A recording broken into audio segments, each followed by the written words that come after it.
94 Walf Sénégal dellu si na di leen siyaar di siyaare mboolem képp koo xam yaa ngi topp sunu site bii di 94 Walf Sénégal seen analyse chronique yoo xam ne dañ koy defal saa su nekk ci réew mi ak bitim réew jaajëfal nañ leen siyaar nañ leen way leen di toppal 94 Walf Sénégal di leen abonné nag di leen partagé di leen sem di leen commentaire man rek ngeen di topp man it yéen rek lay topp voilà Ousmane Sonko gis nañ ko démb voilà mu toog ak élèves yi nga xam ni macha allah ay jàmbaar lañ ñu doon ko posé ay question liñ naan nag débat baa ngi door a nekk à niveau nag voilà xam nga premier ministre toog élèves yi ñëw toog voilà ñu koy posé ay question mu nekk loo xam ne lu am solo la dégg nañ Ousmane Sonko nag wax ay wax yu am solo dégg nañ tamit benn élève bu ko posé question boo xam dafa jëm ci wàllu réseaux sociaux yi voilà mu wax ci voilà maanaam liñ naan nag fi mu toll nii débat baa ngi door a am niveau man de waxoon naa ko ci samay vidéo dama ni ñii jël réew mi nii ku leen sutu niveau ku nekk bàyyi woon nga dem toogi parce que li ngeen jàppoon ni looloy continuer loolu du continuer voilà parce que loolu dafay bokk ci ancien régime bi nit ñi dañ ko fi bàyyi dañuy nekkaat ci beneen niveau parce que ñii mënuñoo ñëw topp rythme boobu noonu mënta ne voilà gis nga woon ni mu toogee jël temps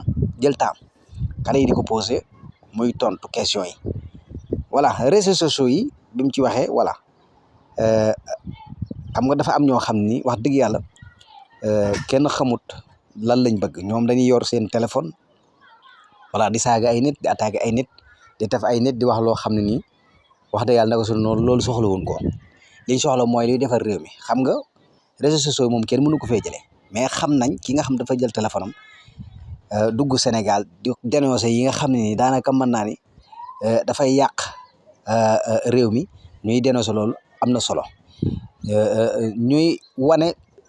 réew mi fan la toll ci wàllu liggéey voilà fu doxul loolu nekk na loo xam ne ni voilà lu baax la mais yor téléphone di dénoncé ay nit yoo xam ne defuñu dara wala di saaga ay nit yoo xam ne defuñu dara loolu wax dëgg yàlla kenn bëgg ko voilà beneen bi ci des tamit mooy yenn site internet yi nga xam ne tamit dañoo yor seen site internet am seeni moyen am seeni plateau di éviter n'importe ku leen neex la ñuy éviter ñoom xooluñu ki am xam-xam xooluñu ki indil Sénégal xam-xam xooluñu luy doxal Sénégal maanaam luy yàq Sénégal rek voilà ñooñu leen di jëli indi loolu nag xam nañ li nekk ci ginnaaw mooy business boo xam mu ngi ci ginnaaw parce que ñooñu leen di gën a soxla jàpp nañu loolu ñooñu ñoo leen di jox business bi ñuy gañee xaalis ñun comprendre nag dinañ ci ñëwaat nag incha allahu rabbi waaye boo taxawalee sa site internet war ngaa mën a éviter ñoo xam ni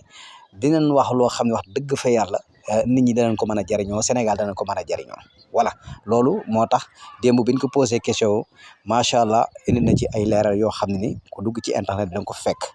voilà kon chaque jour saa su rek dañuy wax ni ku amul niveau bokkoo